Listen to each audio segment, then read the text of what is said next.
You know what I'm making the film about? No. About anti-Semitism. Anti-Semitism, what's that mean? It means when people hate the Jewish people. No way, man. The Jewish people control the world. Yeah? Of course.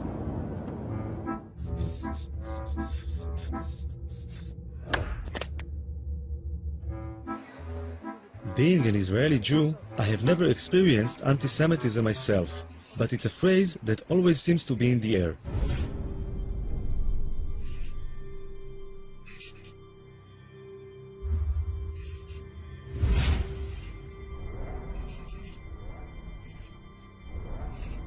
Three words seem to appear over and over again: Holocaust, Nazi, anti-Semitism. Living in a country that was founded to give the Jewish people a safe place to live in, I found this really disturbing. So I decided I wanted to learn more about the subject. Ladies and gentlemen, this is Abe Foxman, the head and face of the Anti-Defamation League. I have been lucky to have survived by miracle the Shoah. Very nice, very good. The ADL is the biggest organization in the world fighting anti-Semitism, with a budget of over $70 million a year. Abe Foxman has become the symbol of the fight against anti-Semitism in the world today. I thought he might be able to open some doors for me. So I asked him to help me out with my film. Abe Foxman was very welcoming. I think he liked the idea of an Israeli filmmaker taking an interest in anti-Semitism, and he agreed to give me unprecedented access to his organization, which has its headquarters in Manhattan.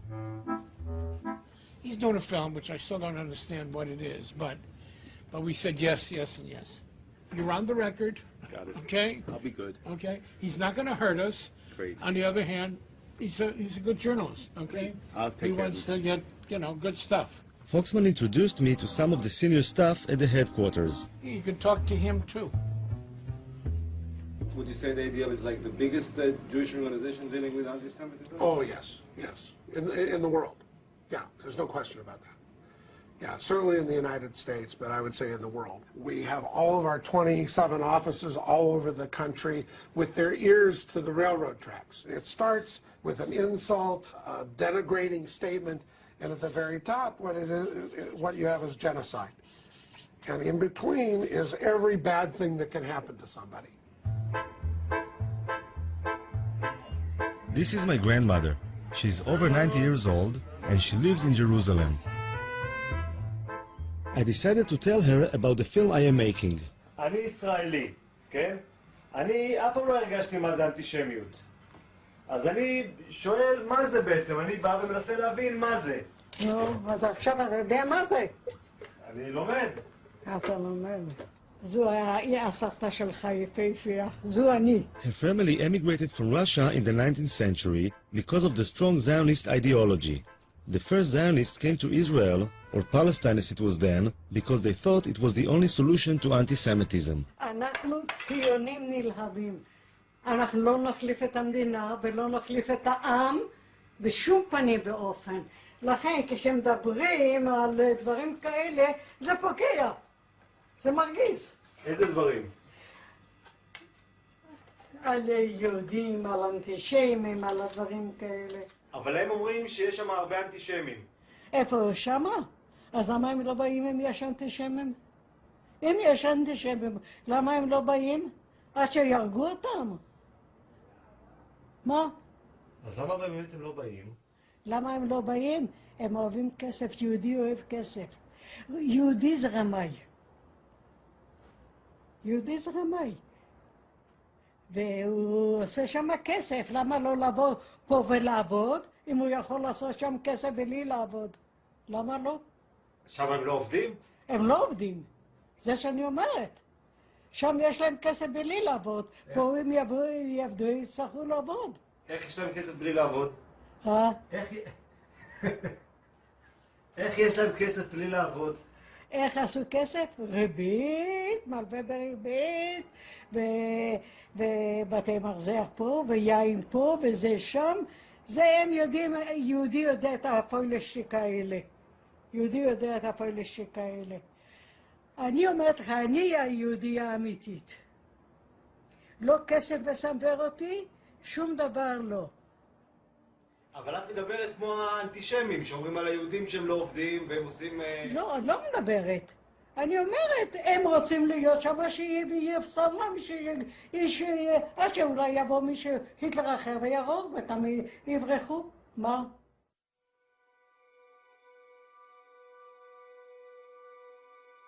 Tens of thousands of Israeli high school students fly to Poland each year to learn firsthand about the Holocaust, the worst genocide in human history, and the most terrible result of anti-Semitism. When I was in high school in the late 80s, there were less than 500 kids going on this trip in the whole country. Today, there are more than 30,000.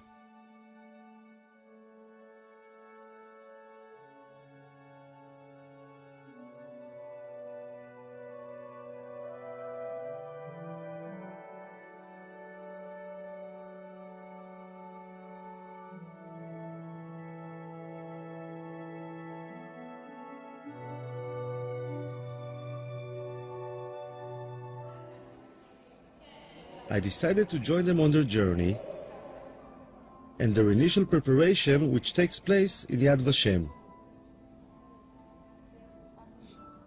יש כאלה תאים של השריפה, זה למעלה זה שמכניסים את הגופה והלמטה זה החומרי בעירה. יצא להם גז מקלחת, יצא גז ציקלון B. פה אנחנו רואים כבר את הגופות. אותה שהם יצאו, הוציאו להם את השיני זהב מהשיניים. ורוב מי שעשה את זה היו יהודים ששמו אותם בתוך המשרפות, את הגופות. כל אחד יגיד מה החיבור האישי שלו למסע, למה הוא רוצה לנסוע לפולין. אני דור שלישי לניצולי שואה, ומהרגע הראשון שסבתא שלי סיפרה לי על סיפורים על השואה, ראיתי את המבט שלה, מבט שלא נסלח ולא נשכח. וראיתי מה היא מרגישה, אבל לא הרגשתי את זה גם. זה בעיקרון מה שאני רוצה להרגיש במסע, את התחושה של לא לסלוח ולא לשכוח. The kids are going through a longer preparation for the trip to Poland. The school counselor is in charge of their mental preparation. ותנסו באמת להבין את הקשר בין אז להיום. זאת אומרת, האנטישמיות זה דבר שלא נגמר. בעקבות השואה קמה מדינת ישראל, אבל האנטישמיות זה משהו שיש עד היום, וכל הזמן תקראו עיתונים, יש מקרים אנטישמיים לכל רחבי אירופה ובארצות נוספות. כך שאתם כיהודים, כדור העתיד, ככאלה שעובדים להתגייס לצבא, צריכים לפגוש גם את הצד הזה שלנו. מלבד זה יוצא איתכם גם מאבטחים, יוצאים איתכם מאבטחים. המאבטחים לא יאפשרו לכם ליצור שום קשר עם האוכלוסייה המקומית. תפגשו שם אנשים שלא אוהבים אותנו, תראו, לא אוהבים אותנו, תחשבו שאתם, סלי, גם היום, אני אומרת לכם שוב, גם היום לא אוהבים אותנו שם. זה כאילו האיכות שלנו, שאתה יודע שאף אחד לא סובל אותך, אבל אתה גאה בזה. כאילו מגדלים אותנו מגיל קטן על זה שאנחנו נדע שיש לנו שונאים. לא יודעת, על כל מיני דברים כאלה. ובעצם כשהילד יודע שיש לו שונאים, כאילו מה שקרה בשואה לדורות הקודמים שלו, אז זה גורם לך איזה סוג של כעס לצד השני, כאב, כעס, אפילו שנאה. כולם יודעים ששונאים יהודים. זה משהו שגם גדלנו איתו כזה, תמיד כזה השנאה ואנטישמיות. תמיד אני לא זוכרת שפעם לא הייתה אנטישמיות. זה יחזק בי את הישראלית שבי, את הציונית שבי ואת היהודייה שבי. אין ספק. Yediot Achronot is the most popular and influential newspaper in Israel. I'm curious about the people behind the reports of anti-Semitism I read on a daily basis. אני יודע, זה מגוחך שאני אומר את זה, אבל כולם בעייתיים. צרפת היא אנטישמית, גרמניה היא אנטישמית, המדינות בדרום אמריקה הן אנטישמיות. אני לא רוצה לדבר על המדינות המוסלמיות, כי זה לא מדברים בכלל. הם למעשה כולם. ליטא נשארה אנטישמית, כל המדינות הבלטיות, אבל גם המדינות במערב, אנגליה היא אנטישמית. זאת אומרת, הם כולם אנטישמים, רק כאמור, יש שקטים יותר ויש בוטים יותר. ולמה אני בכלל צריך להיות אובייקטיבי? הם היו אובייקטיביים? כלפינו לא, הם גם לא היו אובייקטיביים. מה זאת אומרת הסיפור הזה? אבל בתור עיתונאי זה... אין דבר כזה בתור עיתונאי. בוודאי שלא, לא במקרה כזה. בוודאי שלא במקרה הזה.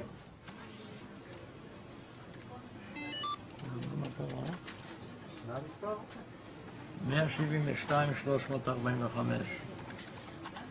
זה מספר שאתה לא תשכח.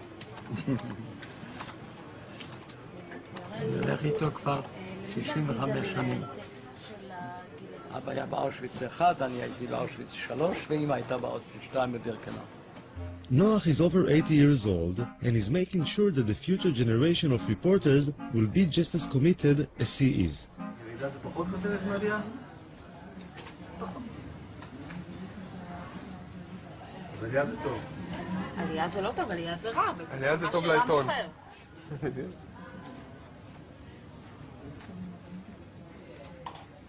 והנתון הזה מי סיפק אותו? זה הגיע מסקר של הליגה נגד השמצה בארצות הברית.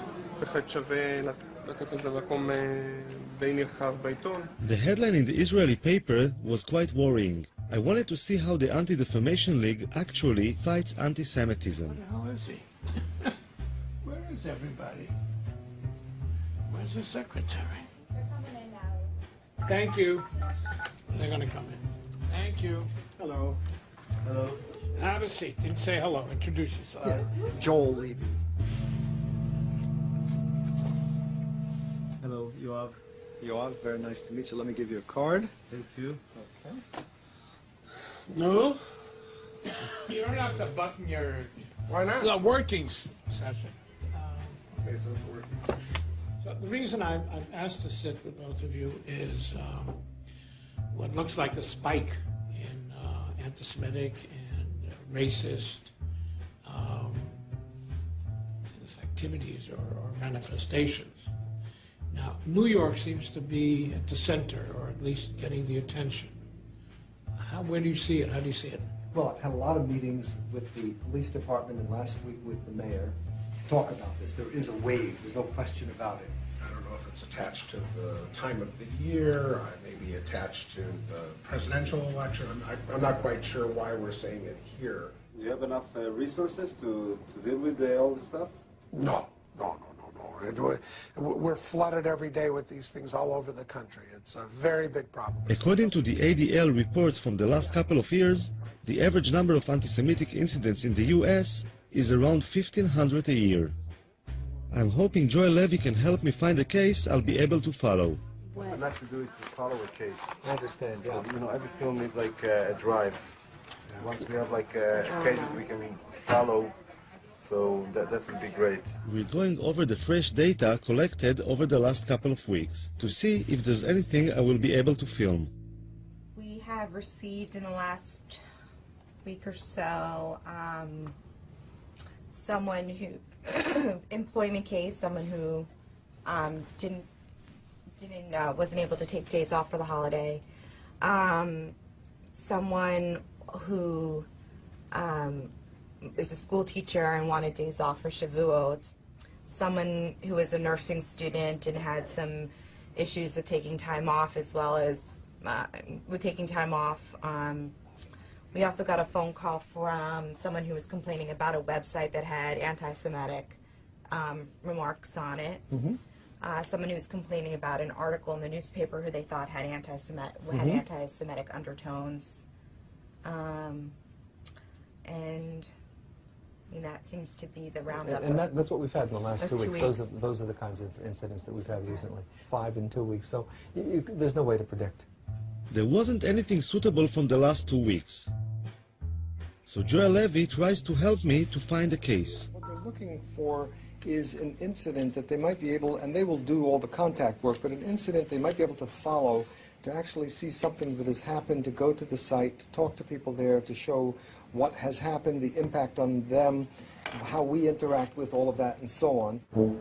Assemblyman Hickind has a lot of Jewish voters in Brooklyn, and he suggested a case for me. You know, I had a very interesting case. Just last week, a woman went to a funeral in not too far from here, thousands of people, and she heard a police officer on the phone say something to someone else, something very derogatory about the Jew something to somebody. This woman was at the funeral. She heard this. She was so upset. She wrote me a letter. I could show you the letter. And she called me. Yeah. Okay. Is this the only letter? Yeah. Okay. You want me to read part of it to you? Actually, you could look at it. I overheard a very disturbing conversation that a policeman had on his cell phone. I heard him say very loudly, I wasn't even standing close to him, quote, "I'm just finishing this Jewish shit." Sorry for using this kind of language, but this is the exact quote. I was so offended by the vulgar language, which is never appropriate, etc. And she goes on. I made it that the police officer called the woman. He apologized on the telephone. Hicken thought it was a good case, but the police wouldn't let the officer go on camera, and the Jewish woman seemed to be satisfied that the policeman had apologized. I realized that it might take some time to find a suitable case to film, and the kids had just finished their preparations, so I had to join them and fly to Poland.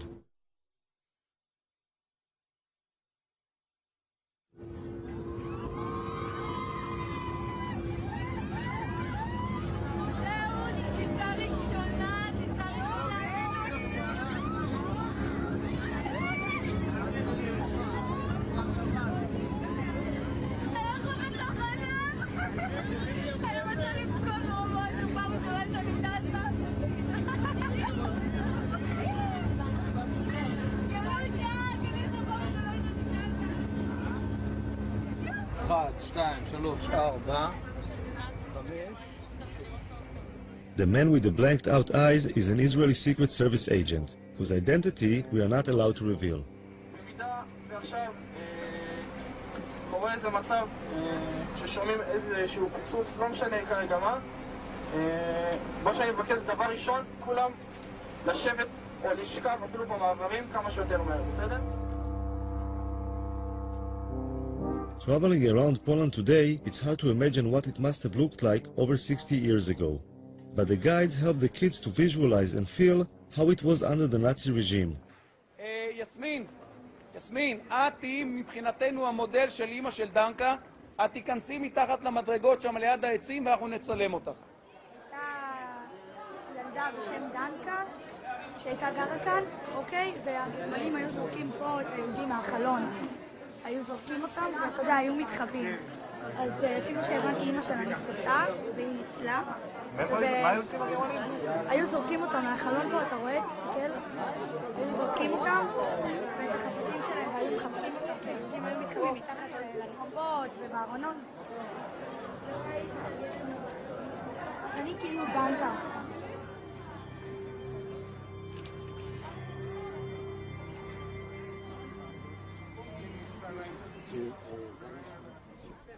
בגטו לובלין. גטו יהודי בעיר לובלин. Израиль? No to mógł Izrael, ale tam gadasz po angielsku. Ja myślałem, że z Chin jesteście. Kto gada? Izraelcianie? Pytam się skąd, a dopiero jak powiedziałem z Izraela, no to powiedziałem, że tak. English? הוא מדבר רעות על ישראל, הוא אמר שאנחנו כלבים. הבנתי. בואי כבר, מה את מדברת עם אחד כזה? רוני. למה התחלת לדבר? רוני.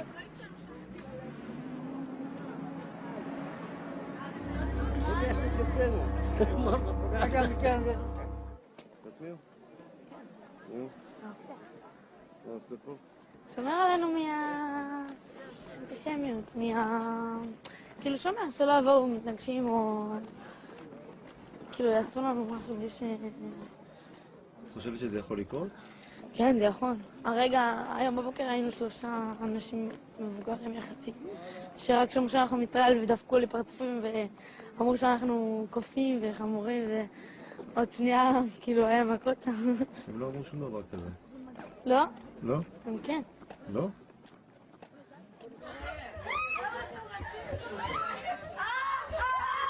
to your rooms right now. Right now, go to your rooms. Right now.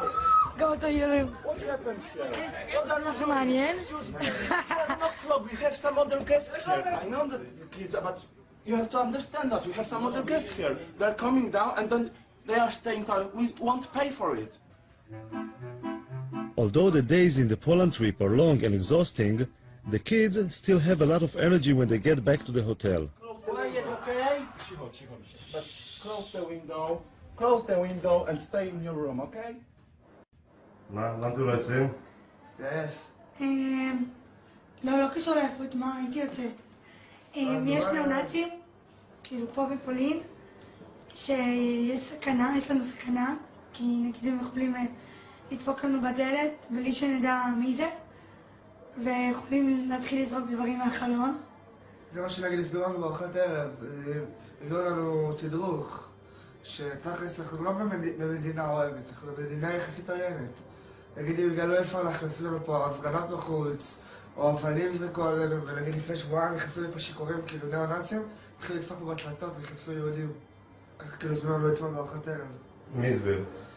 השב"כ, תשמע, הוא דפוק, אנחנו אוכלים בסבבה, פתאום הוא בא, יש לי כמה דברים בשיא העדינות. אתה רואה כזה, אחד כזה, אשכנזי חמוד כזה, פתאום מתחיל לדבר איתך על ניאו-נאצים וזה, כולם היו בשוק, לא יכלו לסיים את האוכל.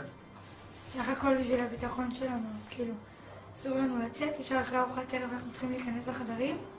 למה? כי הם אנטישמים. הם לא הכי אוהבים אותנו. בדיוק. ישר אנחנו נכנסים לשדה תעופה, זה קולט שם חיילים, הולכים כמו משטר הנאצי. חיילים הולכים לך כזה ישר, כאלה יש להם כזה פרצוף כזה, רע כזה. אלה שדפקו לנו את הדרכונים שלנו, נראה כמו קציני אס-אס. As the kids were facing anti-Semitism in Poland, or at least feeling that they were, a case was reported in Brooklyn that seemed suitable for the film.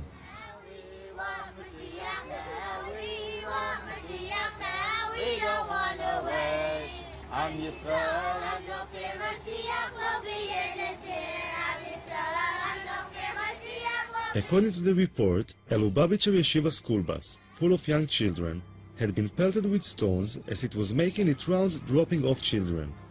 One of the stones had crashed through a window where one of the children was sleeping and landed in the aisle between the seats.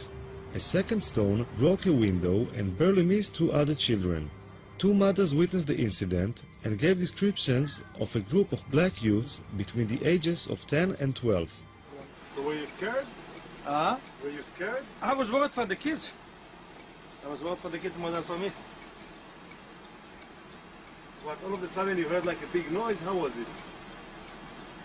Big noise in two windows. Look. From where? The back? In the middle, on the side. And the kids started to shout or what? No, they were quiet? They were sleeping. The 3-year-old, they're sleeping in the bus. Was going back from school. Crazy, huh?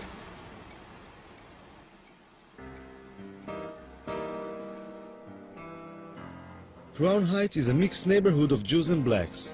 In 1991, there was a lot of tension between the two communities, leading to the Crown Heights riots, which went on for 3 days and resulted in many casualties. This is Binyamin Lifshitz, the local reporter in Crown Heights. Maybe put your arms like, you know. Folded? Yeah? I'm not a poster boy. He was the first to report the incident. Not a big, strong guy. See, where the rocks went into the bus over there. Wait, can you go back to that? And, I mean, most of the crime incidents in Crown Heights are targeted at Jews? Yeah, it's always been known throughout the course of history, Jews are soft targets. We've been the victims of so many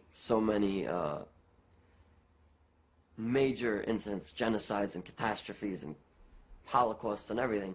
It's just the way we are. We've always been victimized. When a black guy sees two people walking down the street, a black person and a Jewish person, his choice to attack someone will not be a black person. Because a black person, you never know, what is that guy? Does he carry a knife? Does he carry a gun? A Jew is a soft target. It's always been known like that, which is why we always encourage to walk in pairs, which is why we don't walk so much outside, like at night, so to speak, alone.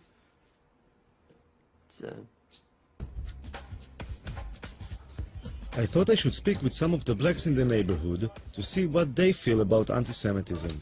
I mean, like, today we interviewed this guy, and he told us if there's going to be like a Jewish guy and a black guy walking in the street, and you know somebody wants to rob, they would go for the Jewish guy because he's an easier target.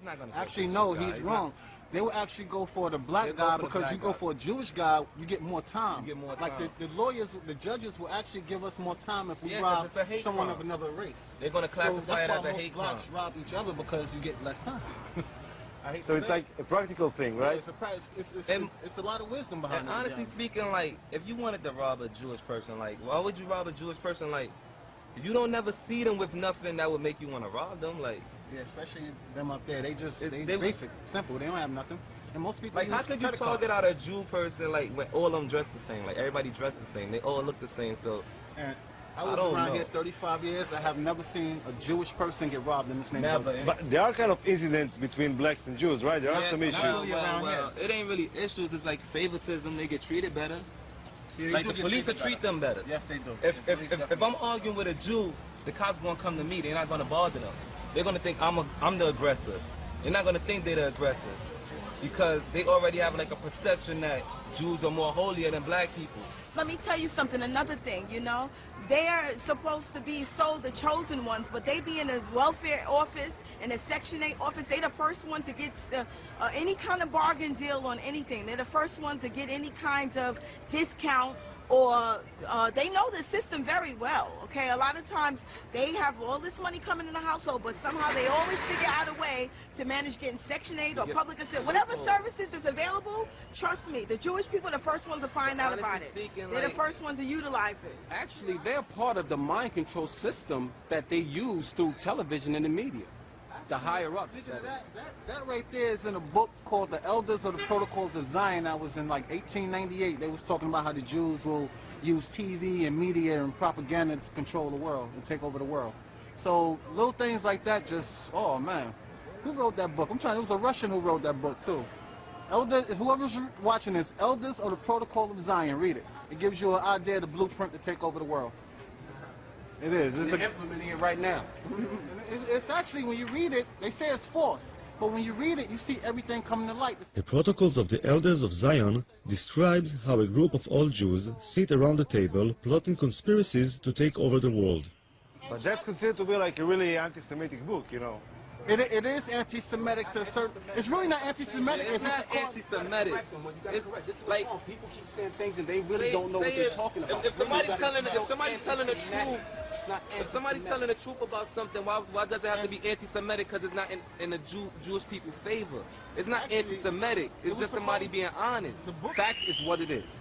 Bottom line. No, but just to put things straight, like this book, the books of the elderly of Zion, the Protocols that was of actually, the they said it was written by a Jew, actually. So it's really not anti-Semitic. But this book was like kind of a fraud, you know? Yeah, they say it's a fraud. There wasn't such a thing, you know, it's like a bunch of people sitting together running the world, you know, this is kind of bullshit, But you you know? said that's bullshit? That is not true, this is like a false book. That's not bullshit, as far as like a bunch of people sitting together running the world. The United Nations is a bunch of people sitting together running the world, so how could you say that's bullshit? No, it's different, you know, because... Alright, so... Exactly, there's no difference. You said some like pretty hard stuff about like, you know, Jewish people and stuff like that. See, no. You gotta listen to what let me finish. I mean, like, so maybe when they like see you guys on the streets and they feel like afraid or they feel tension, there is something, you know, like. That goes to what I was telling you before. They don't know us. They never took time to get to know us. She was telling you that they separate themselves from us. They don't want to know us. So when you don't want to get to know someone, you would never. Speaking, you can't. You're trying to manipulate the conversation. No, I'm just asking. No, because we told you we have no problem with them. Hold on. First of all, why wouldn't we be afraid of them also? There's a misunderstanding and there's a lack of communication. How do we know that we're safe amongst them? I mean, Talking with them made me realize that living in a mixed community can create a lot of tension that can be easily inflamed.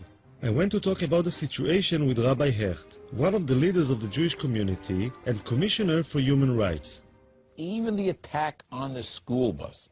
Not every time when somebody calls somebody with a name that you're a Jewish so-and-so or you're black so-and-so, does that mean that I am a racist in heart or an anti-Semite anti-Semite in heart, or that I'm doing it only because of anti-Semitism. If 5 crimes happen, 5 blacks against 5 Jews, it has to be anti-Semitism. Why? Listen, even if the reason why I hit that Jewish kid is because I knew that he's not going to fight back, or the white woman in this neighborhood who's a Jewish woman, I stole her pocketbook because I know it's going to be easy prey. That's not called anti-Semitism. Now, again, you want to put it into some category and lock the guy up for a longer period of time because he saw a weak woman that he grabbed it. But again, I think we have gone a little too far. Many of the anti-Semitic incidents reported by the ADL happen to Orthodox Jews, since they are the easiest to spot. So I was pretty surprised by Rabbi Hecht's response. Let me tell you guys, I am suspicious when a guy makes a living from a particular situation. So if there's a particular film crew that make a living from blood, that's right, I'm suspicious every time they show blood. If a guy is created only because of anti-Semitism, I'm nervous about his reports. Are they accurate? He has to create a problem because he needs a job. So you're saying, like, I mean, the ADL is not like a credible organization, or? I really can't pass judgment on other organizations, so we'll leave it that way. I'll be politically correct. But listen, clearly the ADL has been responsible in certain areas to flare up things as much as they've helped.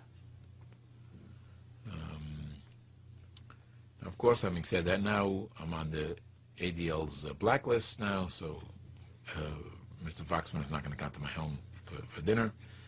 But what should I tell you?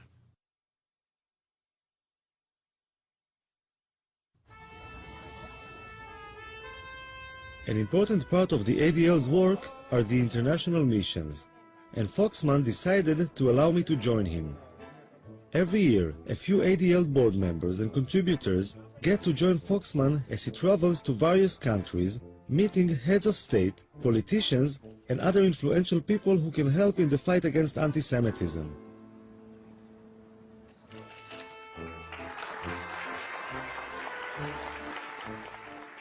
It's like an organized tour, but apart from visiting museums and other tourist attractions, the chosen ADL members get to join Foxman in taking an active part in the struggle against anti-Semitism. You have to debate what is proportionate when someone attacks you. You are serious people, and you're here for serious business, and you're going to see the Holy Father, and everything the ADL does is serious business. The police escort along the way made me realize I was traveling with some pretty important people. I'm seeing the Pope tomorrow. Rodi Friday. Oh. Yeah. Good job.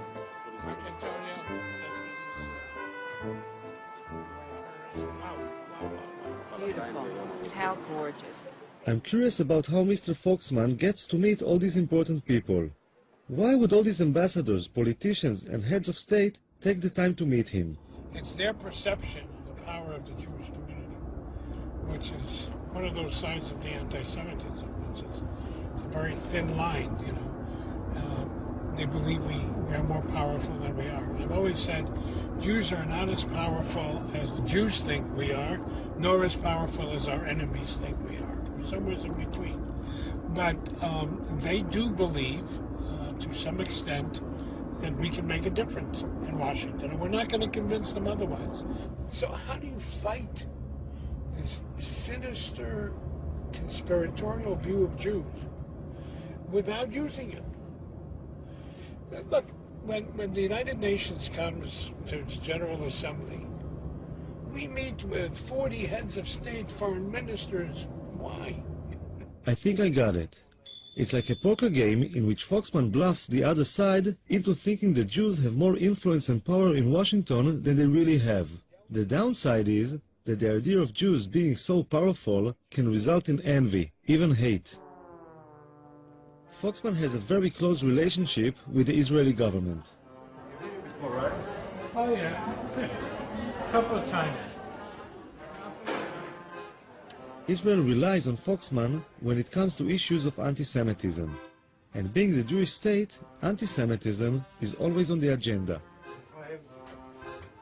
Hello. Hi, Abe. I wanted to ask you, since we met last, about the issue of Venezuela.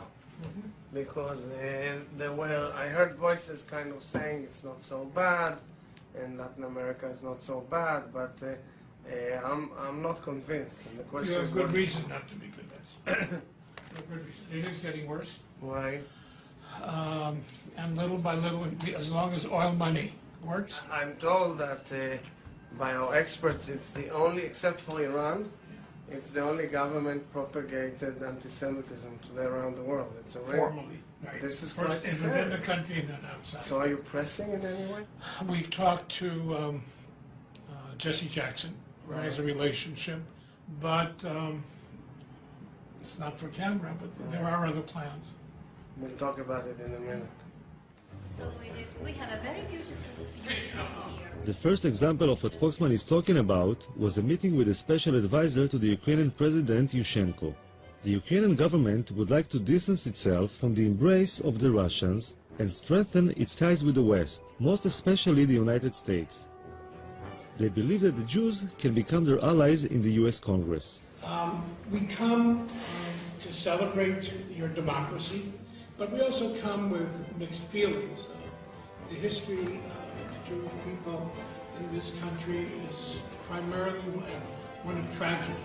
We would like to see a more active, a more aggressive approach to dealing with issues of anti-Semitism. It took a long... Foxman is concerned about the Ukrainian government's comparison of the famine in the Ukraine before World War II with the Holocaust. The one thing that you need to be sensitive about is not to link it with the Holocaust. Be careful that it not be played as your genocide, our genocide, because that will be counterproductive on all sides. We, of course, respect Holocaust, and I understood your message, and we try to be very, very diplomatic. Here it is. I was impressed by the way Foxman handled the meeting, but it also raised some questions for me.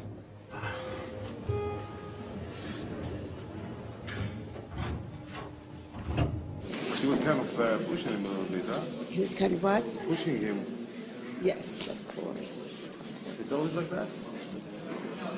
Yeah? Of course. I wasn't sure how bringing up things that had happened over 60 years ago had any relevance to fighting anti-Semitism today. In order to combat it effectively, I think that you have to take responsibility for anything that happened in the past and then reach the present and then go forward. With your husband, when you quarrel, sometimes you need to give some slack to get what you want. No? You always I bring tough? up everything from the past, 50 years, what his mother did. Absolutely not. No, that's not the American Jewish way. I don't know about the Israeli Jewish way. Give them the guilt trip. That's it. Absolutely. We need to play on that guilt.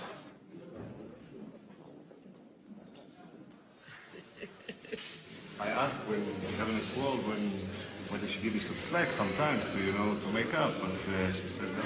I'm always wrong, and she's always right. But wait a minute, do I ever forget anything in the Never, past? never. Suzanne will tell me 20 years ago what I did wrong. If we have an argument now, but, 20 years you did this. I said, but Suzanne, it was 20 Wait years a minute, but do you know why? Because he has not stood up and taken responsibility for that behavior. The guilt trip she's giving you, does it help? No. So maybe the guilt trip we're giving them is not the right solution. Maybe we should, give them some slack and say, okay, let's be friends. Not forget the past, but kind of be a little bit more, Moderate. Yeah. you know, something we happen to, The guilt of the father should not be visited on the guilt on the sons. And it's true, of course it's true. I agree with you. It's true, you have to. You cannot let it go down, but you can't keep playing on it as heavily as some people do. It's got to be moderate. But the ADL is like one of the people who plays quite heavily. No, we're moderate. No, ADL plays heavily. There is not a speech. I'm feeling There is not a speech. Then he's talking to him. Be careful. I'm not talking to him. I'm not talking to him. What is he? What are you, the Mossad or something? Shut up.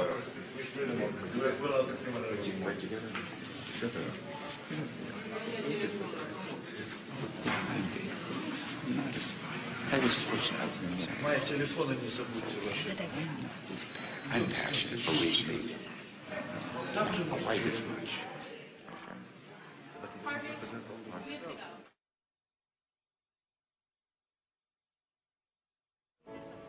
I could understand Abe's sensitivity to the Holocaust being a survivor, and was moved by the support he received from the ADL mission members. But the film I wanted to make is about anti-Semitism today, and I decided to explore on my own an incident I had read about in the papers. In Moscow, a man with a knife had entered the synagogue and had started stabbing people. The incident was recorded on the security cameras.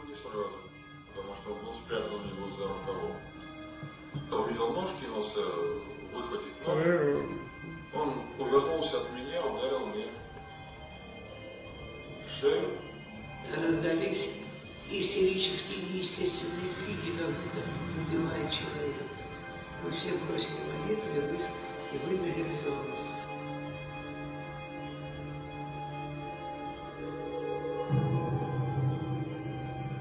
The stabbing was a shocking reminder of what anti-Semitism can be. I thought I should speak with the members of the synagogue to see how they felt about their own safety. В Израиле мы все время слышим, что есть очень сильный антисемитизм. Где? Здесь? Неправда. Что неправда? Этого Что нету. Ну нету. Ну нету, понимаете? Нет его. Потом, понимаете, почему говорят в многие Израиле? евреи сами виноваты. Вот представляете, вот он работает на заводе. И он плохо работает. И его не двигают по службе, не продвигают, карьеры нет. Он говорит, это потому что я еврей. Я говорю, ну я же тоже еврей, а я главный технолог завода. Как же тебя-то, нафиг, тебя антисемитизм, а ко мне нет? Почему в Израиле говорят, что здесь очень сильный антисемитизм? Ну что-то надо говорить. Ну что-то надо говорить, как-то себе надо оправдывать. И все свои неудачи в жизни человек это объясняет. Вот я был еврей, вот меня притесняли, вот мне не давали дорогу. Ну хорошо, ты приехал в Израиль. Там тебя никто не притесняет. Что ж ты здесь не продвинулся? I didn't understand.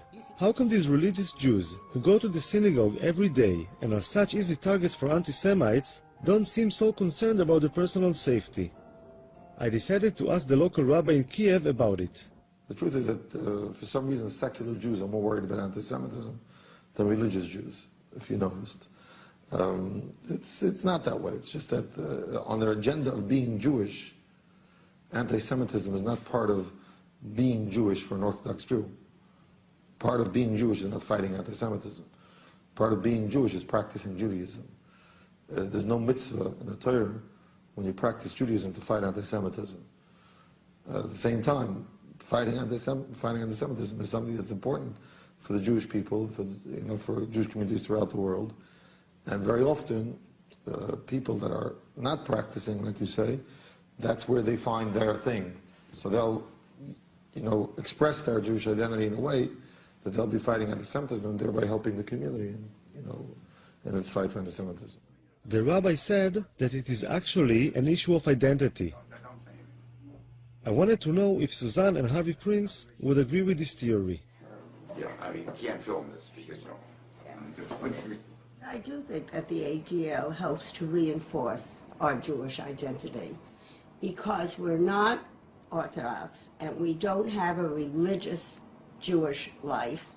The ADL provides a forum to be Jewish. I mean, it certainly is 99.9% Jewish, and it gives us an opportunity to explore being Jewish, to look at Jewish issues, and it does reinforce our Jewish identity.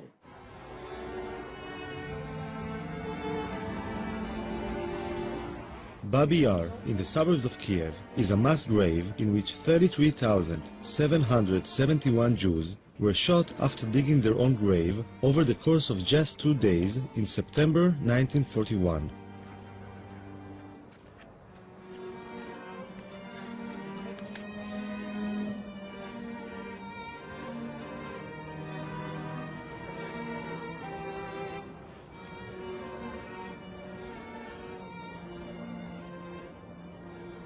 I think the worst thing for me, standing here, is that it could happen to me. Oh, God. I agree. I can see people being marched out of Kiev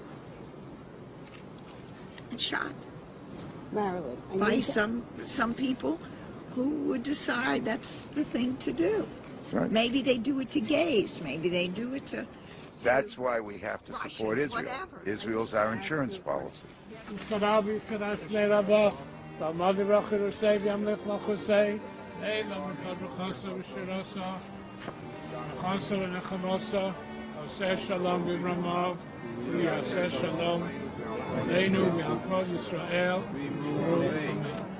was a question of the continuing existence of Israel, would you move to Israel? Yes, in a minute. Good for you, I tend to say. In a minute. Because as far as I'm concerned, without Israel, there isn't a safe Jew in the world. That's the way I feel. I agree. I agree. So you have two people who immediately move to Israel if you have a problem. Right. If Israel needs, you have two people I right there. joined the army. They wouldn't take an old lady, but I would be there. I'd roll bandages. He's asking, I don't know. he's asking a question, the journalist. Does that mean that you're more loyal to Israel then? No, of course not. That's right. So how do you like coexist these two emotions? How do I like what? How these two notions coexist? The fact that Easy. You love your children, you love your husband. You love your friends equally. Do you love your children more than you love your husband? Of course not. Sometimes. But you might die for your children before you would die for your husband. It's like the question then. You If might. you were in a life Israel is the road, husband or the kids? I'm sorry? Israel is the husband or the kids? The kids. The kids. The kids. Yeah, the kids. The Israel's not a love for child Israel anymore. is love for a child. There's a love for a child that different than a love for a husband. There's nothing like really a love for a child. it's a much more protective. Right. No, it's a much more.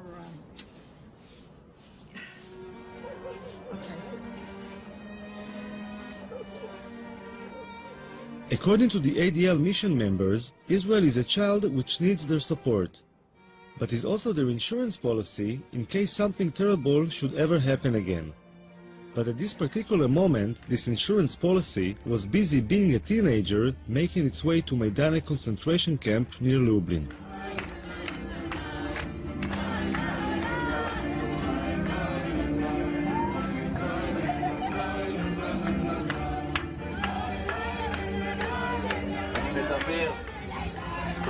אליי, אני רוצה לראות את הרצינות דרך העיניים שלכם. אנחנו עוברים לשלב הבא של הרצינות, השלב הבא של תשומת הלב, אנחנו מגיעים למיידניק.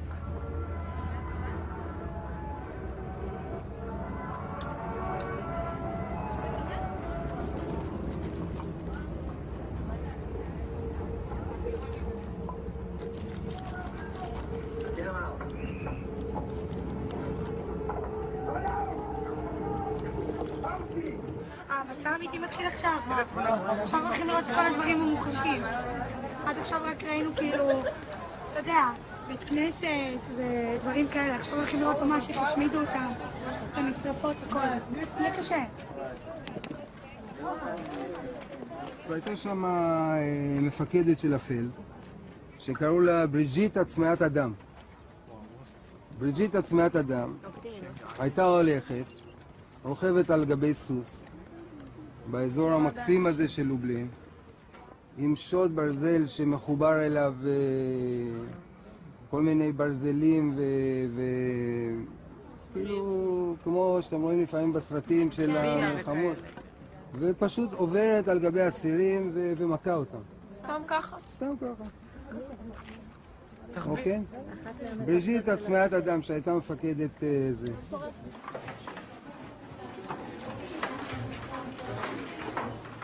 עכשיו, כמו שהסברתי קודם, שליש מהנרצחים פה נרצחו בגז, ושני שליש פחות או יותר נרצחו על ידי התת-תנאים שהם היו צריכים לחיות פה.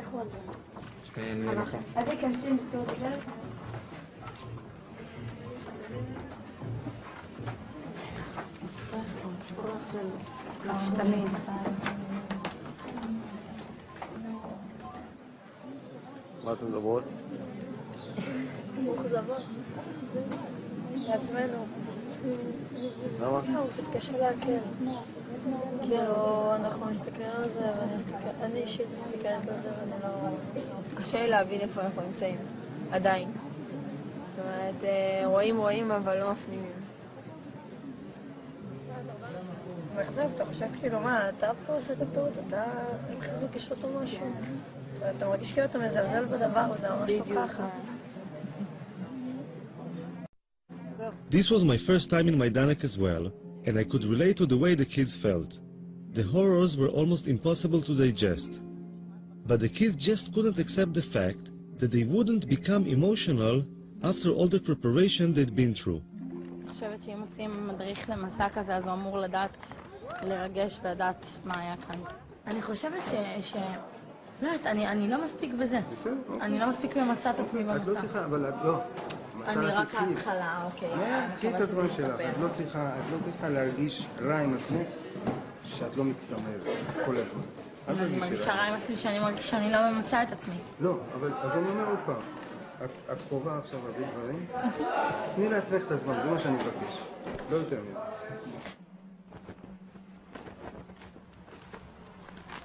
ובאמת, אני נותן לך טיפ שתמשיך לעקוב אחרי הגברת בהמשך. אוקיי? בסדר? תמשיך איתה. יאללה, גייז, עירוני א', אנחנו ממשיכים פה. ופה, ללא טקס קבורה וללא כבוד אחרון, נשרפו מושמדי פה בתנורים האלה, האפר שלהם שימש לדישון אחר כך לגרמנים. הם ניצלו את היהודי מהעבודה שהוא נכנס במחנה העבודה. It occurred to me that after seeing the almost incomprehensible horrors my people have suffered, other people's suffering might seem less significant somehow. I wondered if any of the kids felt this way too. יכול להיות שזאת הבעיה שלנו, שיש לנו את הרף הגבוה הזה, ופתאום אנחנו רואים בחדשות שהרסו נגיד לערבי את הבית, שצה"ל פוצץ, אז אנחנו אומרים, לא נורא, לנו היה דברים יותר גרועים. אותנו לקחו ברכבות וגרמו ליהודים לראות ביהודים. זה כבר נראה לנו, יכול להיות שזה... אני דווקא חושב שאני אחרי... כי וואלה שאני... כי וואלה שאני רואה את זה בטלוויזיה, זה לא מפריע לי, כי אני כאילו, בסדר, לא נורא, הערבים האלה יש להם הרבה בית.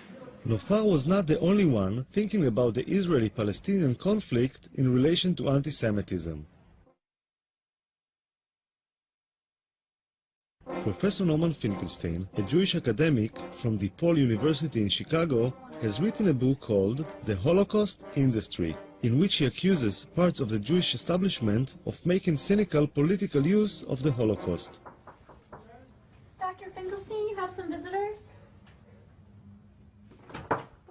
Whenever Israel faces a public relations debacle or comes under pressure to resolve the Israel-Palestine conflict, they start up this extravaganza called the new anti-Semitism. As it's usually understood, anti-Semitism means an irrational hatred of Jews, born simply of the fact that they are Jewish. But that's not what's going on. Here it's a hostility born of the fact that the state which claims to represent them is engaged in quite brutal violence. I'm sure lots of people I meet have this, what you say, deep down inside, they have this kind of queasy feeling about Jews. I'm sure that's true. But did it have any real substantial repercussions on me in life? The answer is just no. There's a kind of pathological narcissism, navel contemplation. When you are the richest, wealthiest, most successful ethnic group in the United States, you've got the world on a platter, and you sit around and you're talking about anti-Semitism. It's just kind of shameful, I think. At the time I first interviewed Finkelstein, I didn't realize what a controversial figure he was in the eyes of the Jewish establishment. Finkelstein, the son of Holocaust survivors, has been labeled a self-hating Jew, a Holocaust denier, and a madman. I had interviews stopped at the very mention of his name. I know if you Google Norman Finkelstein and Holocaust denier, nowadays you'll get about 10,000 websites. Well, if I'm a Holocaust denier, I would have to be certifiably insane. I would have to be clinically insane. Because, given who my parents were, for me to be denying the Nazi Holocaust, I'd have to be clinically insane. So you have to judge for yourself. You may disagree with me, but is it your impression that I'm clinically insane? Now, if you think I'm not, then you have to wonder, why are those 10,000 websites saying that? Recently, there's this talk about the new anti-Semitism, which is very related to Israel. And I've been heard that from Jews outside of Israel, saying Israel is the cause that anti-Semitism is now, that we are suffering from anti-Semitism. Well, I would say that is nonsense. That comes from insecure Jews. I think people use Israel as an excuse to rationalize and legitimize, because in many places of the world, anti-Semitism is not acceptable. It's not polite, it's not proper. But if you can camouflage it, if you can find a platform of a news event, of a political discourse, then you use it. And we find every time there is conflict in the Middle East between Israel and somebody else, the level of anti-Semitism spikes. Why? Because the anti-Semites come out of their woodwork, and now they can express themselves in their anti-Semitism in what they consider a legitimate, licensed way. Strangely enough, Foxman and Finkelstein agreed on one thing, which is that most anti-Semitic incidents nowadays fall under the category of new anti-Semitism. The difference is that Foxman says that anti-Semites found a new target called Israel, to which they could express their anti-Semitism, while Finkelstein believes that saying that is a cynical misuse of the term anti-Semitism. But attacks on the ADL seem to be coming from all directions. So today in America, there are two professors who are saying that Jews are more loyal to Israel than to America. Mearsheimer and Wald. See, this is what Mearsheimer and Wald. Mearsheimer and Wald. Steve Wald and John Mearsheimer are two academics from the universities of Harvard and Chicago who wrote a book called The Israeli Lobby. They claim that there is a lobby in the US whose role is to support Israeli policy even if this policy goes against the interests of the US. The role of the ADL in this lobby is to silence those who criticize Israeli policy, saying they are actually anti-Semites in disguise. Walt and Mearsheimer were invited to Israel by Gush Shalom, a left-wing Israeli organization whose head is Uri Avneri, a former parliament member and a peace activist. I was very happy that they accepted our invitation and agreed to come here. Actually, we were a little bit afraid in the beginning that there may be some difficulty to get them into Israel, especially after what happened to Professor Norman Finkelstein, who has been arrested and kept in prison, actually, and then deported. Steve and I have traveled all over the United States, and we've traveled all over Europe talking about the lobby. I have honestly been struck by how little evidence we've come across of anti-Semitism. This is not to say that we don't run into lots of people who are critical of Israeli policy and shake their head at what the Israelis are doing. אבל לנו כישראלים זה לא טוב שיש לנו בעצם את הלוג הזה מאחורינו שם? תושבי ישראל שגרים פה בעצם. קודם כל, שאלה מאחורי מה? ומי זה אנחנו במקרה זה? הלובי הזה תומך בימין הישראלי, הוא מאולמרט ימינה, חביבם הוא ביבי נתניהו, וימינה מביבי, מעבר לביבי נתניהו, הימין הכי קיצוני. כאשר הייתה ממשלה שמאלית כאילו, היחסים היו רעים מאוד. ההתלהבות צנחה. כוונות מאחורי הארגון הזה הן כוונות טובות, לא הבנתי שהאנטישמיות זו מטרה טובה. אני כבר לא יודע, אני לא בטוח. אני כבר לא יודע, אני לא יודע מי משרת פה את מי. אנחנו אותם או הם אותנו. אנחנו מכתיבים להם מדיניות, או שהם, כמו שאמרת קודם, או שהם מכתיבים לנו מדיניות. אף אחד מהם לא לוחם באנטישמיות. הם לוחמים נגד ביקורת על ישראל. זה שני דברים לחלוטין שונים. כמעט שאין אנטישמיות באמריקה, זה אגדה. אין, ממש אין. לו הייתה, גם השדולה הייתה מתנהגת אחרת. אין. התופעה הזו שנקראת אנטישמיות היא קיימת רק בתקשורת הישראלית, ועל ידי כל מיני פונקציונרים יהודים בעולם שהם מתפרנסים מזה, שהם לוחמים באנטישמיות. איפה יש אנטישמיות? אין כלום. בעולם בישראל מצבה של היהודים באמריקה, מצבם לא היה כמו היום. מה, אנטישמיות זה המצאה ישראלית? המצאה יהודית? אנטישמיות? אנטישמיות היום? מידה רבה כן. כל אחד פוחד מאנטישמיות בגלל הזיכרונות ההיסטוריים, והיהודים מפוחדים תמיד.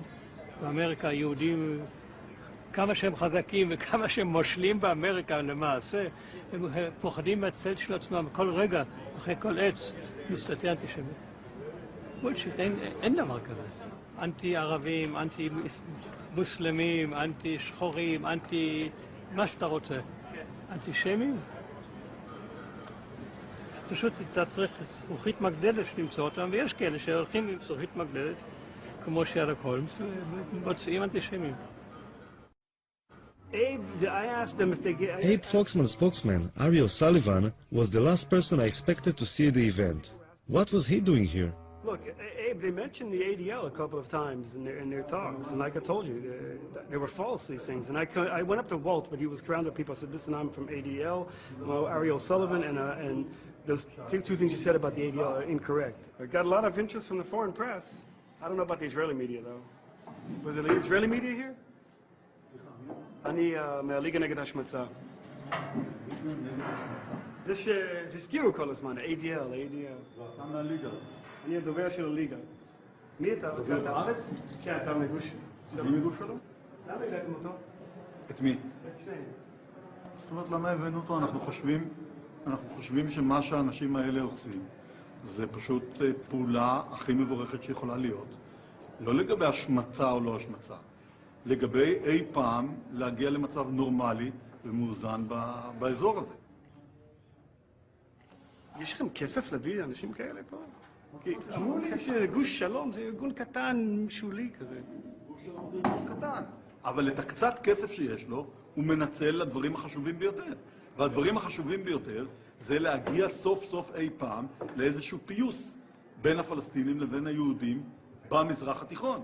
והדרך היחידה לעשות את זה, זה לגרום שהמדיניות של מי שתומך בישראל, לא משנה מה היא עושה, שהמדיניות הזאת תתחיל להיות קצת יותר נורמלית. זה לא מקרה שהאנשים האלה הוציאו ספר שכל העולם רעש ורגש בגללו. I don't know if the whole world was shaken by Walter Mearsheimer's book, but the Jewish establishment certainly was. Why do two such established, credentialed, respected academics engage in such a shoddy piece of work on what subject? At the annual ADL convention, the Israeli lobby book was the center of attention. In the Foreign Office in Israel, there was a 3-day convention dealing mostly with the issues raised in the book The Israeli Lobby. Never before had the question of whether anti-Semitism and anti-Zionism are the same thing seemed so important. Experts and speakers from all over the world said the same thing, that those who attack Israel are doing so simply because they are anti-Semites in disguise. We thought people who would hate us, who would be our enemies, would be thugs and lunatics yelling kike, and instead they're soft-spoken college professors explaining to us how we have the apartheid state. We were unprepared. So let this conference draw a line in the sand. If you're an enemy of the Jewish people, then we will fight you with all our might for ourselves and for our children and for our children's children. Who would we be if we did not? And we will prevail.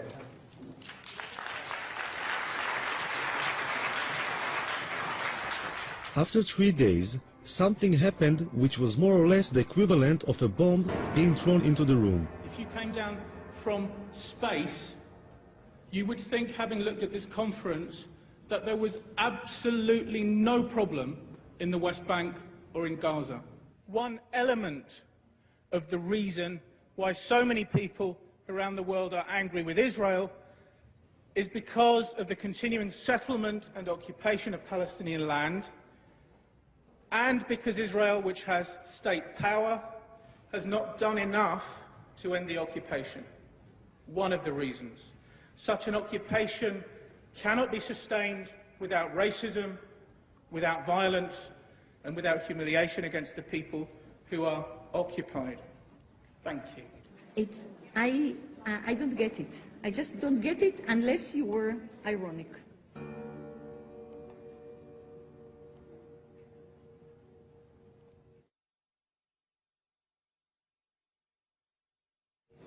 David, yes. we appreciate your work. We invited you to speak. Yes. But what you did today was a kind of preaching about looking for human rights that we don't have. This is more or less what you said. There are problems with human rights in the we territory. don't say It's that. insinuative. What do you say? No, I choose to say something which has not yet been said by everybody. Just it's for very the simple. provocation? Not for the provocation, because Palestine was not mentioned It was in this mentioned conference. all Not over. once, maybe by guilt. It was mentioned It was mentioned yesterday as over. Palestine is the anti-nation. Palestine is the one unique nation which doesn't have the right to exist. It was mentioned. No, no one said that. Come on, no one said it. Gerstenfeld said it. Palestine one is the said it. anti-nation. What do you think that means? And where do you think that terminology comes from, the anti-nation? What you were saying is that anti-Semitism and anti-Zionism are two different things. They are two different things. Sometimes they are the same thing. And it's kind of ironic, really, that I was seen by some people as a sort of wild-eyed radical, because where I come from, I'm denounced as a right-wing, neocon, Israeli-supporting, anti-Palestinian racist. What does it say about this conference then? Well, it says about this conference that there were some hard right-wingers there. There you go. Nobody in this conference was balanced, not one. I don't think so. Speaking with David Hirsch made me realize that it is very difficult to represent any other approach in the Jewish world. Those who try to say anything different are being silenced. And Dina has a go at me for not being balanced. You're hinted too much. You were not explicit enough. Should have modified one time maybe. Hirsch was right. The occupation as a possible reason for justified criticism was not mentioned. Many Jewish people see anti-Semitism as a force of nature. It has always been there and will always be there. It will just take on different shapes and forms. I find this difficult to accept. This is a conference about people around the world blaming Jews as the worst human rights violators on the planet. And the people who support Israel are now under attack as supporting the colonialist apartheid state of Israel. This is a warrant for attack on Jewish people. It is internationally recognized that anti-Zionism is sometimes anti-Semitism. You know what? And who as an Israeli, can? this is the only thing that gives me hope, to differentiate these two. Why? Because otherwise there is no hope. Otherwise, this is a doomed. But this is closing your eyes. This is a doomed, You're right. fatalistic But approach, you're closing your which eyes. leaves us no hope at all. No, but you see what he's doing? He's doing exactly he has the problem of the left. And here's the problem. Here's the problem. This analysis. This is just like the wife who's beaten by her husband, who goes to the psychiatrist and she says, it must be something I did, because if it's not something I did, then it's hopeless. Then he's a madman. Well, you need to find something you did to cause the hatred against you. But guess what? It's nothing that you did, and it's too bad. You are in chaos, and the world is dangerous. And Islamism, funded by the Saudis, is teaching gazillions of people around the world that you are evil before you came to Israel. So this is your problem. You're exactly right, and you don't want that to be true. Maybe they're right. Maybe I'm just naive. Maybe all those people who criticize Israel really are anti-Semites in disguise. I'm heading to Chicago to speak with John Mearsheimer, co-author of the Israeli Lobby. I hope to have the courage to ask him if he is really an anti-Semite in disguise.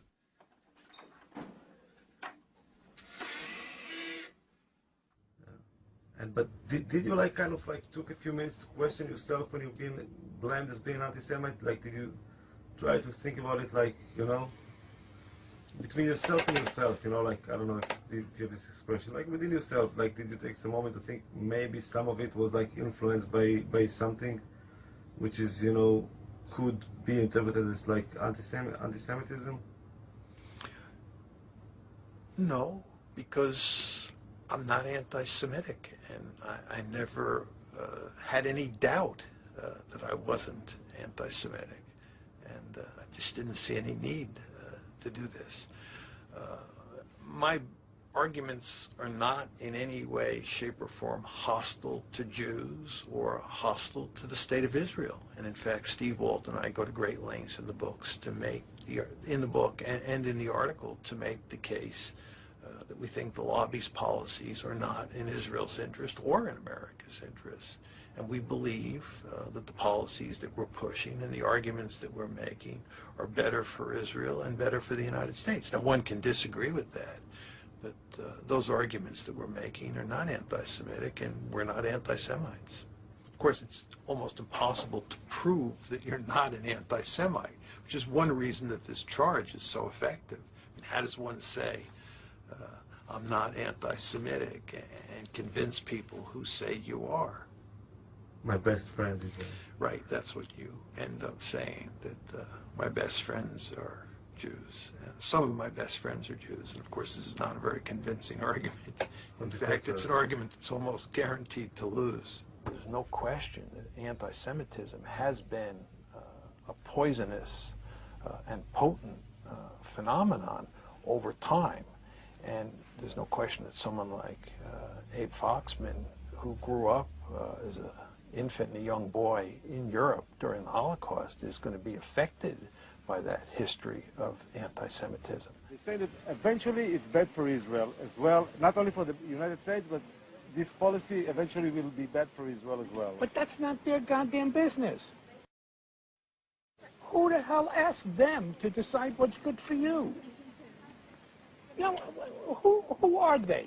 Who are they who come to a judgment what will provide safety and security for you? Keeping in mind, that's not their business.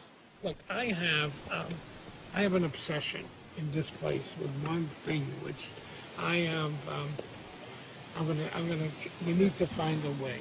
The latest battle Abe Foxman had taken upon himself against the anti-Semitic Polish dolls made me realize that his devotion to Israel is only part of the overall picture. Traditional Jew, I would say even stereotypic Jew, holding a bag of money and a zloty. It's a good luck charm to buy people if they go into a new house or business, because the Jews are so good with money. It is disgusting. It is disgusting. And now, in the economic crisis, you want to know how serious Jews and money is? Jews are money. Is that what you want? But somebody's good with money. It's not a bad thing, you know, You know what? We're in Auschwitz. Those are the things that paved the stones to lead to Auschwitz. Because if Jews have money and you can get rid of the Jews, you can get their money. What kind of a good thing is that? Foxman is like a very sensitive radar for Jewish issues. The memory of the Holocaust is always in the background, like a warning sign of what can happen if things are not dealt with at the right time. I want to ask you a question. Look over here. Do you see a Holocaust coming? It's crazy. There's so much hunger, so much starvation in the world. So many people are suffering. And you want me to get excited about some idiot painting a swastika somewhere? Finkelstein lost his job at the university because of what he claims was pressure from the Israeli lobby. Then he was denied entry to Israel because he was, as the authorities described, a security hazard, which being Jewish himself is probably unprecedented. Finkelstein reminds me of the biblical prophets of doom, who were always being pelted with stones for saying things nobody wanted to hear. One of the major kind of claims I hear from people like the ADL or other Jewish people is that, like, how come always people picking up on Israel? How come there are so much injustice in other parts of the world and nobody speaks about? What is the reason for that? I think people listen. I opened the radio. I hear nonstop about Sudan. I hear nonstop about Tibet. I hear nonstop about Darfur. I hear a lot. The only place I hear excuses made for is Israel. That's the place where I hear excuses. And we do have to remember, it is the oldest occupation in the world. I mean, 40 years really is enough. It's older than you. It's older than you, the occupation. Doesn't that kind of stun you? The irony is that the Nazi Holocaust has now become the main ideological weapon for launching wars of aggression. Every time you want to launch a war of aggression, drag in the Nazi Holocaust. It's the suffering then used as another pretext or excuse to humiliate, degrade, and torture the Palestinians. That's the problem. The suffering comes as a package. It then comes, here is the suffering, now we blow up your house. Here is the suffering, now we take your land. Here is the suffering, now we drop artillery shell or shoot artillery shells at your villages. It's a package deal with Israel and its American supporters. It's not just suffering, it's suffering which is then wrapped in a club. And the club is then used to break the skulls of the Palestinians. That's the problem. It's not being used to educate people. It's not being used to enlighten people. It's not being used to make people more moral. It can be. But it's not. I mean, it's not. That's the whole point. Of course it can be, but it isn't. It's the best thing that will ever happen to Israel if they get rid of these American Jews who are warmongers from Martha's Vineyard. And they're warmongers from the Hamptons. And they're warmongers from Beverly Hills. And they're warmongers from Miami. It's been a disaster for Israel. It's the best thing if they can ever get rid of this American Jewry. It's a curse. For Finkelstein, Foxman is the main enemy. You see? That's why you're not going to get people's attention, for things like that. Some people laugh. You're comparing Foxman to Hitler. That's kind of... It's an insult to Hitler. Hitler at least didn't do it for money. Finkelstein took his own trauma as the son of Holocaust survivors to the opposite extreme. When I asked him if he had any sympathy for the Israeli victims as well as for the Palestinians, he compared Israeli casualties to the German casualties in World War II. You're funny. I have to tell you, you're funny. Why you come from a society in which everyone calls everyone a Nazi, right? They called Rabin a Nazi, Ben-Gurion called Jabotinsky a Nazi, Jabotinsky called Ben-Gurion a Nazi, Begin called Ben-Gurion a Nazi. They all said, each of them said one is worse than Hitler. That's the whole language of your society. It's also the language I grew up with. You know, everything in my house, the food worse than Auschwitz. The clothes worse than that. That's the house you grow up in. And all of a sudden, you get so pious when they go like that. Your whole society is like that. Why was Rabin? You don't remember when they made Rabin with the SS before he was shot? And then you all of a sudden get so pious. I just think about like how people... Because of what? Because of Abe Foxman? We have to be pious with Abe Foxman? A hoodlum and a thug? I'm just trying to think how other people will perceive it. You know, for myself, you know, you can go and do it all day long. You know. I did it with you. You're an Israeli. Yeah, but it's on film. You know, it's on film. You know, other people will see it afterwards. Then take it out. That's why you're an editor. No, that obviously, you know, should stay in the film. You know, that's fine. You think I care? You think I care?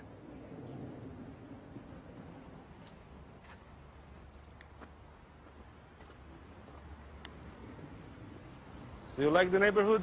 Very much. Look at the breeze.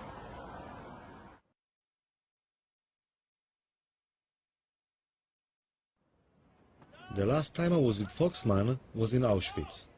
The Israeli army sends its officers on a Poland trip similar to the one the kids are going through.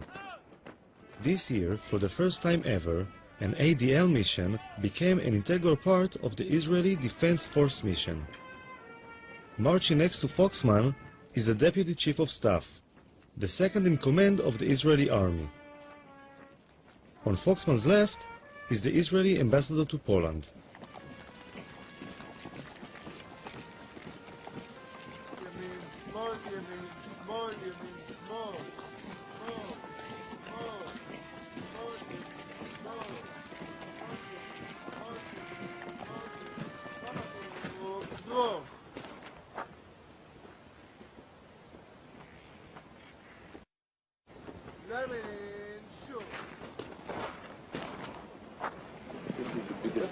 Cemetery in the world.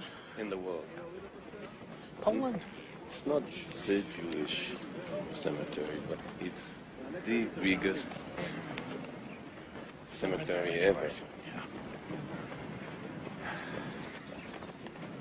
1.5 million Jews. But there's 3 million. Yeah, but this place was the worst.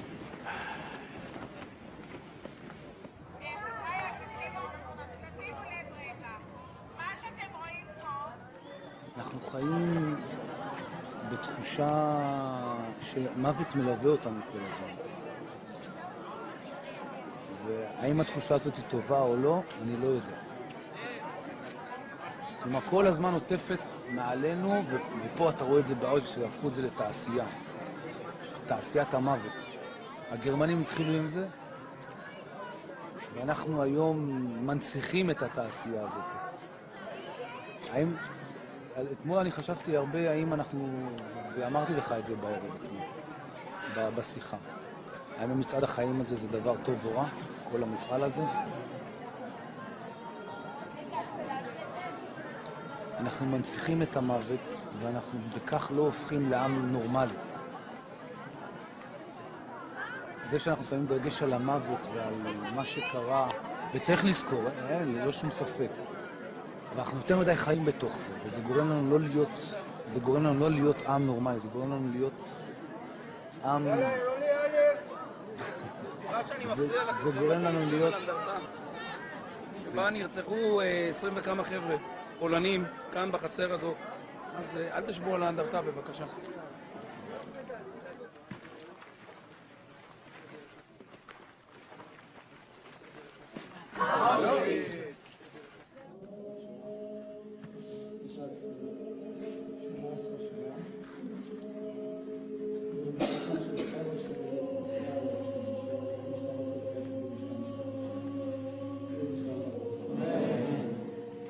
קסניה גירשפונט, שאין את שנת הירצחה, רוב הסיכויים שנרצחה בבית החולים בקייב על ידי הנאצים. יהי זכרה ברוך.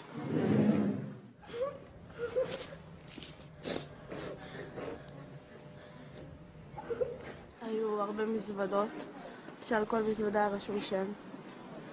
היו בגדים של תינוקות, כפפות, חולצות, מכנסיים. היה הרבה זוגות נעליים של ילדים ושל מבוגרים. היה הרבה סירים, גלחץ לנעליים, מברשות שיניים, כל רכוש קיומי כאילו בסיסי.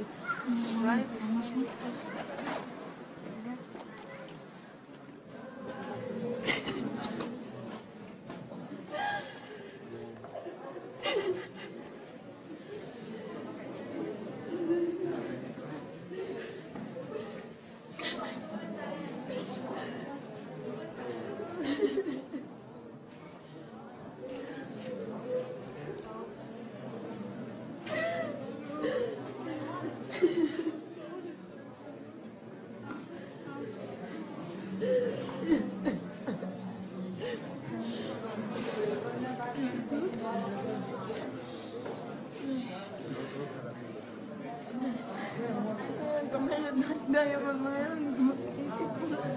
זאת כלום. חיכיתי להיות מתמטיקית מאוד גם. עוד מעט חיכיתי להיות מתמטיקית.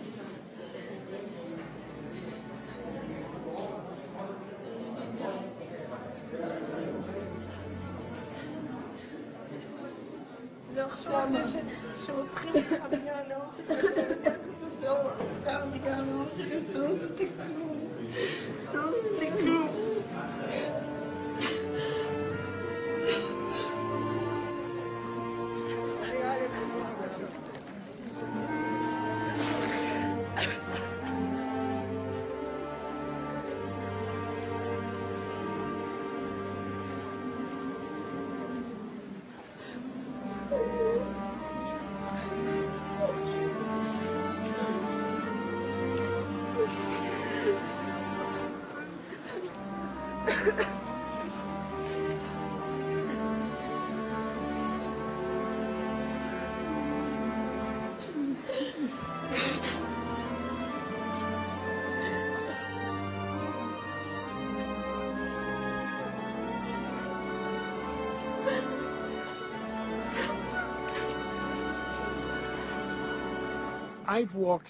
I've walked this road before, full of despair, full of anguish.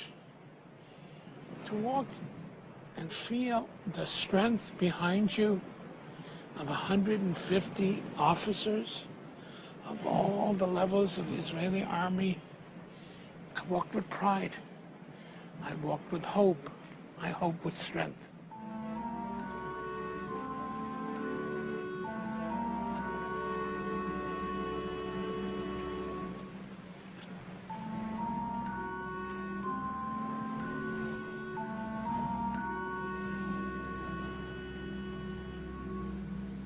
כאילו כשאתה רואה את זה אתה אומר לעצמך וואי בא לי לרצוח את כל מי שעולה לזה, אבל בעצם לא, כי אם אני אהיה יותר גזענית אז יהיה מישהו יותר גזעני ממני וזה לא ייגמר.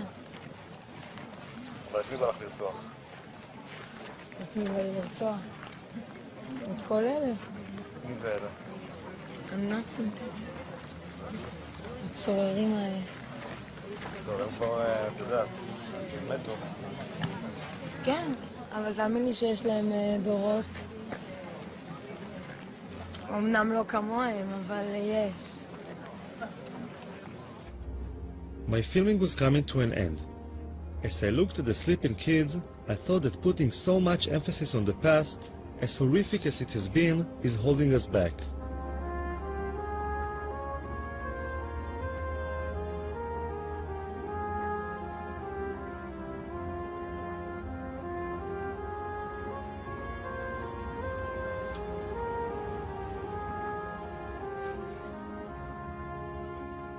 Maybe it's about time to live in the present and look to the future.